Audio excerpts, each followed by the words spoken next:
जोपर्यंत हे वाल्मिकी कराड तो घुले हे आरोपी जोपर्यंत आत जात नाहीत आणि त्याचा पूर्ण तपास होऊन जोपर्यंत चार्जशीट कोर्टात जात नाही तोपर्यंत धनंजय मुंडे पंकजा मुंडे यांना राज्याच्या मंत्रिमंडळात घेऊन ये. पोलीस प्रशासन आहे का नाही? आपण महाराष्ट्रात राहतोय का बिहारमध्ये राहतोय? धनंजय मुंडे आणि पंकजा मुंडेंचे जे शार्पशूटर आहेत त्या लोकांनी केलेला आहे. बीड जिल्ह्यातील केस तालुक्यातील मस्साजोग या गावाचे सरपंच जे आहे संतोष देशमुख यांच्या हत्येनंतर राज्यभरात पडसाद उमटायला सुरू झाले आहे. सोलापुरातील सकल मराठा समाज यांनी देखील संताप व्यक्त केलेला आहे. जिल्हाधिकाऱ्यांना निवेदन दिलेलं आहे. तर आपल्या सोबत आहेत सकल मराठा समाजाचे समन्वयक माऊली पवार. काय आज काय निवेदन दिलं, काय प्रमुख मागण्या?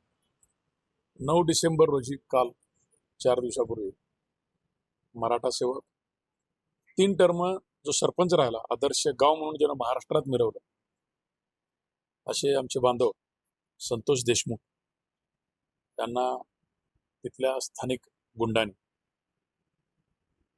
भर दिवसा उचलून टोलनाक्यावरून गाडी आडवी लावून उचलून त्यांना अपहरण केलं आणि पुढील 3 तासात त्यांच्या हत्या झाल्याचं कळलं.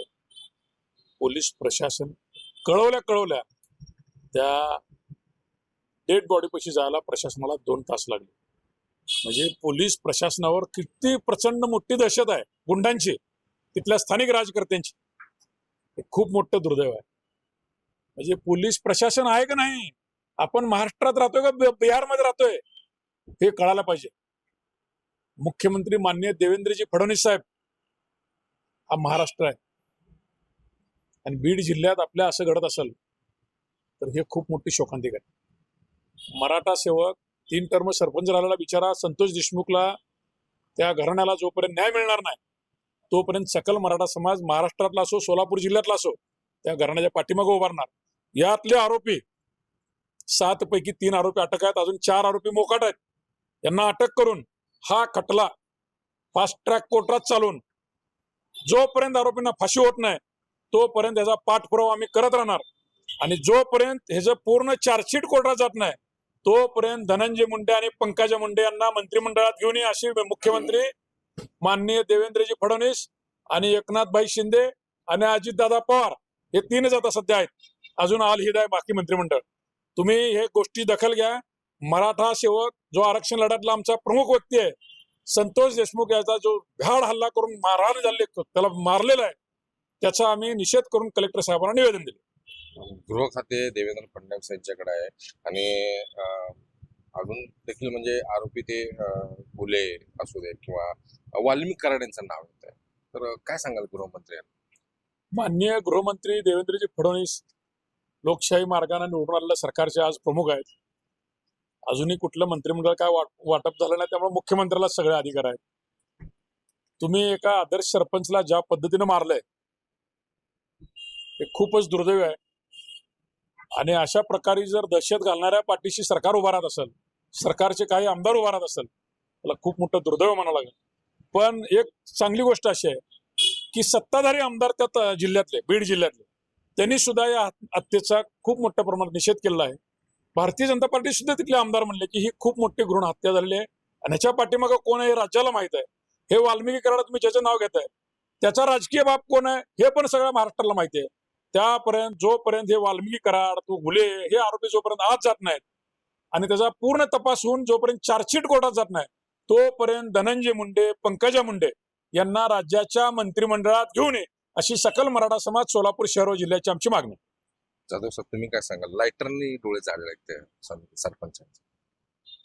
आपण जे गुन्हेगारीचं राज्य म्हणजे ओळखलं जातं एकेकाळे बिहार उत्तर प्रदेश, पण आता बिहार कुठं दिसतंय आपल्याला? आपल्या महाराष्ट्रामध्ये दिसतंय. जे कुठं आहे ते बीड जिल्ह्यात. जशी बिहारमध्ये जशी वागणूक दिली जाते जशी गुन्हेगारी आहे ती आता बीडमध्ये सापडते. आणि ज्या देशमुख इतकी निर्घृण हत्या केली आहे त्याचा अगोदर आम्ही सकल मराठा समाजाने वतीने आम्ही निषेध करतो. आणि हे गुंड इतके सराईत आहेत की आता ते पवन चक्क्या वगैरे सुरू आहेत. पवन चक्क्या, त्या पवन चक्क्याच्या कंपनीला खंडणी मागणे, खंडणी नाही दिलं त्या कर्मचाऱ्याला काम करू न देणे, दमदाटी करणे, असे सर्रास प्रकार झाले. आता पवन चक्की सगळ्या महाराष्ट्रावर सुरू झाले. अगोदर आपल्या भागात नव्हते, सांगली वगैरे कोल्हापूर या भागात. पण पवन चक्क्याचं प्रमाण ज्या भागात आपलं सुरू झालंय गुंडाचं मोठं प्रमाण खायचं सुरू झालं आणि त्या माध्यमातून यांची निर्गुण हत्या देशमुख संतोष जगतापची झाली आहे. तर आमचं असं सकल मराठा समाजाच्या वतीनं आमचं असं मत आहे की त्यांना कडक कडक शिक्षा झाली पाहिजे आणि फास्टॅगवर त्यांचे गुन्हा दाखल करून कोर्टात घ्यायला पाहिजे आणि त्यांना फाशी शिक्षा आली पाहिजे. आणि गुन्हे असतील किंवा कराड असतील सर्वात गुन्हेगार आहेत, त्यांच्या अनेक खंडणीचे गुन्हे, अपहरणचे गुन्हे, खुनाचे गुन्हे अशा अनेक गुन्हे दाखल आहेत. तर शासनाने त्याचा विचार करा. आज गृहमंत्री देवेंद्र फडणवीस आहेत, तुम्ही 7.5 वर्ष झालं गृह खातं त्यांच्याकडे आहेत. पुणे मुंबईमध्ये निर्गुण हत्या, आता तर काय पोलीस स्टेशनमध्ये गोळ्या घातल्या तुम्ही परवा ऐकलं. त्यावेळेस सुद्धा फडणवीस मुख्यमंत्री त्यांच्याच पक्षाचा आमदार एका पोलीस स्टेशनमध्ये गोळ्या घालतो, म्हणजे हे बिहार झाल्याचं काय. आणि पुण्यामध्ये बघा तुम्ही आता परवा म्हणजे 2-3 मर्डर असे झाले की समोरासमोर जाऊन गोळ्या घालतात.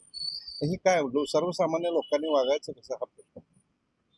तर ह्यासाठी गृहमंत्र्यांनी आता मुख्यमंत्री जे आहेत त्यांनी आता लक्षात घेतलं पाहिजे की असे जर गुन्हेगाराला पाठीशी घालणारे जर आमदार तिथे मिनिस्टर असतील तर त्यांना मंत्रिमंडळात घेऊन असं सगळं मराठा समाज. सकल मराठा समाजाची विनंती आहे की धनंजय मुंडे पंकजा मुंडे यांना मंत्रिमंडळात घेऊ नये. तर तुमची मागणी काय? नैतिक जबाबदारी म्हणून सरकारनं घेण्यापेक्षा धनंजय मुंडे आणि पंकजा मुंडे यांनीच मंत्रिमंडळामध्ये जाण्याला नकार दिला पाहिजे. कारण राजकीय आशीर्वादाचा पुरस्कृतच हा सगळा दहशतवाद महाराष्ट्रामध्ये माजला. कुठंही कशाही पद्धतीनं अगदी जे उत्तर भारतामध्ये आपण ऐकलं जात होतं की शूट ॲट साईट, अगदी त्या पद्धतीनं महाराष्ट्रात सुद्धा या बंदुकीचा आणि रिव्हॉल्वरचा वापर होताना दिसतोय. आणि जेव्हापासून देवेंद्र फडणवीसांनी गृह खातं सांभाळलं, खुद्द त्यांचा नागपूर गृह जिल्हा या नागपूर शहरातल्या सुद्धा जर हत्या काउंट केल्या 2014 पासून तर त्या सुद्धा शेकडोच्या संख्येत जायला काय अडचण नाही. संतोष देशमुखांची झालेली हत्या ही तर खंडणीचं रूप. नैतिक जबाबदारी त्या गावचे प्रथम नागरिक म्हणून त्या पवनचक्कीच्या कार्यस्थळावरती तिथल्या त्यांच्या गावातले कर्मचारी जे काम करतायत त्या कर्मचाऱ्यांना केलेली मारहाण गुंडाळी आणि मग ते प्रकरण सामोपचारानं समजून घेण्यासाठी म्हणून संतोष देशमुख तिथं गेले. तिथं जे काही तक्रार झाली त्याच्यातून संतोष देशमुखने या गोष्टीत जबाबदारी निभावण्याचा प्रयत्न केला आणि त्याचा बदला म्हणून अगदी रस्त्यातून अडवून अपहरण करून खून केला जातो. आणि पोलीस स्टेशनला ही माहिती कळवल्यानंतर पोलीस स्टेशन अगदी सुस्तपणानं काम करतं. म्हणजे जणू काही पोलीस स्टेशनला वरून आदेश आहेत की सगळं काय होतंय तोपर्यंत शांत बसा आणि ज्यावेळेस सगळं उरकल त्यावेळेस तुम्ही त्या ठिकाणी जाण्याचा प्रयत्न करा. म्हणजे या राज्यात आणि देशात सध्या कायद्याचं अस्तित्व शिल्लक राहिलेलं नाही, कायद्याचा धाक शिल्लक राहिलेला नाही. सत्ताधारी लोकांना ज्या पद्धतीनं वाटेल, त्यांच्या मनाला जसं वाटेल अशाच प्रकारचा कायदा देशात आणि राज्यामध्ये आपल्या सध्या राबवला जातोय. आणि त्याच्यामुळे देशाचं भविष्य काय असेल ही खऱ्या अर्थानं चिंता सामान्य नागरिकांच्या मनामध्ये निर्माण झाली. तुम्ही काय सांगा? संतोष देशमुख हे मराठा सेवक आणि त्यांनी प्रामाणिकपणानं चळवळीत काम केलेला व्यक्ती आहे. आणि मराठा समाजाचं फार मोठं ते 3 टर्म सरपंच होते त्या गावचे. आणि त्या भागात एक प्रस्थापित परिवारामधला एक आमचा सेवक होता. ही जाणून बुजून धनंजय मुंडे आणि पंकजा मुंडेंचे जे शार्पशूटर आहेत त्या लोकांनी केलेलं आहे.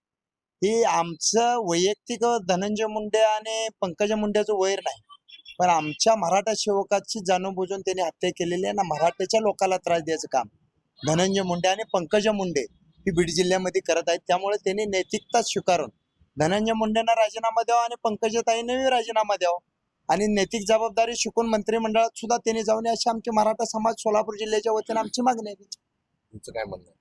संतोष देशमुख यांचा बीड येथे जी खून झालेला आहे त्या संदर्भ माननीय मुख्यमंत्री साहेब देवेंद्र फडणवीस व उपमुख्यमंत्री एकनाथराव शिंदे साहेब व उपमुख्यमंत्री अजितदादा पवार एक जबाबदार म्हणून महाराष्ट्र राज्याचे आहेत.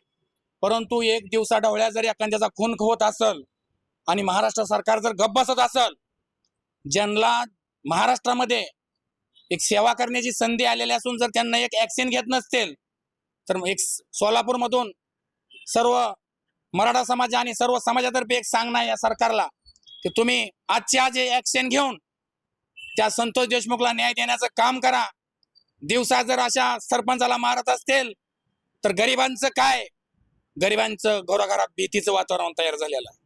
जर असंच घडत गेलं तर महाराष्ट्रामध्ये वाईट वळण लागत.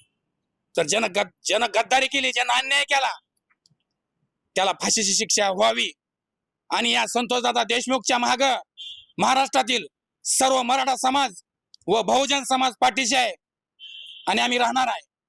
आणि ज्यानं केलंय त्याला फाशीची शिक्षा लवकरात लवकर न्याय व्यवस्थेने द्यावी आणि पोलीस प्रशासनानं सत्यवादी आहे या काम करून या संतोष देशमुख सारख्या गावगाड्यातील एक सरपंच असणारा एक त्याला पुरस्कार मिळालेला आहे गावच्या विकासासाठी, अशा माणसाला न्याय मिळावा तेव्हाच या महाराष्ट्रातील गोरगरीब जनतेच्या घराघरात जे भीतीचं वातावरण आहे ते वातावरण कमी होईल. आणि सरकारला सांगणं आहे, तुम्ही गप्प बसू नका.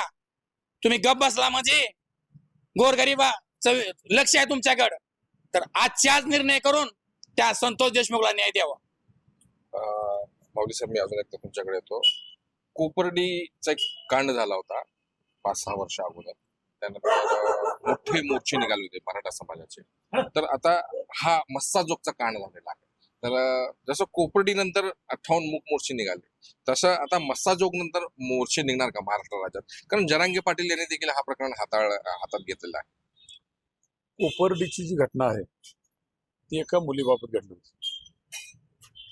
खूप निर्गुणाने बलात्कार करून ज्या पद्धतीनं त्या आमच्या भगिनीला मारलं होतं, त्याचा रोष त्या काळात उतरला होता. तो एक गुन्हेगारीचा परिपाक झाला होता राज्यातला.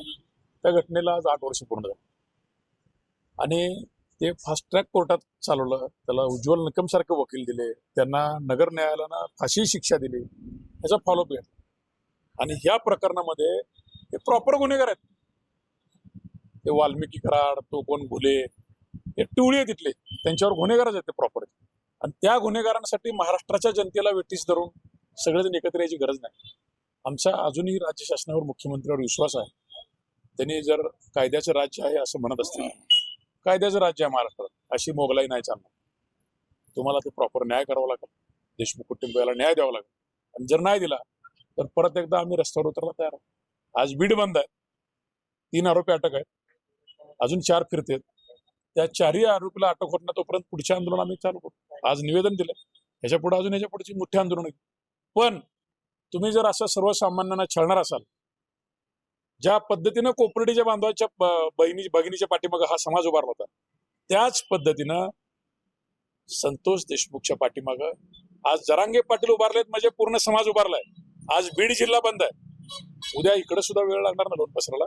त्यामुळे राज्य सरकारने ह्या गोष्टीची तातडीने दखल घेऊन उरलेले आरोपी पडदेशी पकडा, त्यांच्यावर योग्य ते केसेस चार्जेस दाखल करा, फास्ट ट्रॅक कोर्टात हा गुन्हा दाखल करा, योग्य ते वकील त्यांना द्या आणि त्यांना फाशीची शिक्षा द्या. म्हणजे परत कोण असं करायचं कृत्य धाडस करणार नाही, अशी आमची राज्य शासनाला मागणी. आपल्यासोबत होते सोलापुरातील सकल मराठा समाजाचे नेते, यांनी अतिशय म्हणजे खणखर प्रतिक्रिया दिली आहे. मस्साजोग प्रकरणात अगर कडक कारवाई नाही झाली तर मराठा समाज, संपूर्ण मराठा समाज महाराष्ट्र राज्यात रस्त्यावर उतरणार आणि पंकजा मुंडे, धनंजय मुंडे यांच्यावर देखील कारवाई करा, यांचा मंत्रिमंडळात समावेश करू नका, असं देखील प्रतिक्रिया दिलेली आहे.